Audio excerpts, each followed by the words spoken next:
நீங்கள் தேடும் இறைவன் வெளியில் இல்லை. இதை பற்றி சிவவாக்கியர் என்ன சொல்கிறார் தெரியுமா? இந்த பாடலை கேளுங்கள். ஓடியோடி யோடியோடி யுட்கலந்த சோதியை நாடி நாடி நாடி நாடி நாட்களுங் கழிந்து போய் வாடி வாடி வாடி வாடி மாண்டு போன மாந்தர்கள் கோடி கோடி கோடி கோடி எண்ணிறந்த கோடியே. இந்த பாடலின் பொருள் என்ன தெரியுமா?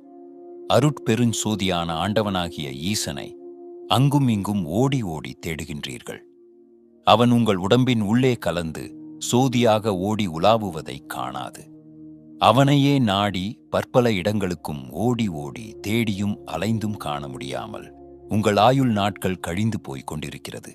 அவனை ஞான நாட்டத்துடன் நாடி அச்சோதியாகிய ஈசன் நம் உடலிலேயே உட்கலந்து நிற்பதை மாண்டு போகும் மனிதர்கள் எண்ணற்ற கோடி பெறற்கரிய இம்மானிடப் பிறவியை பெற்ற இவர்கள் என்றுதான் சோதியாக இறைவன் தம்முள்ளே கலந்து நிற்பதை உணர்ந்து கொள்வார்களோ, தம்முளே உறையும் உயிரை அறியாமல் அவ்வுயிரை ஈசனிடம் சேர்த்து பிறவா நிலை பெற முயலாமல் அவனை அகிலமெங்கும் தேடி ஓடி நாடி வாடி இறந்து போகின்றனரே.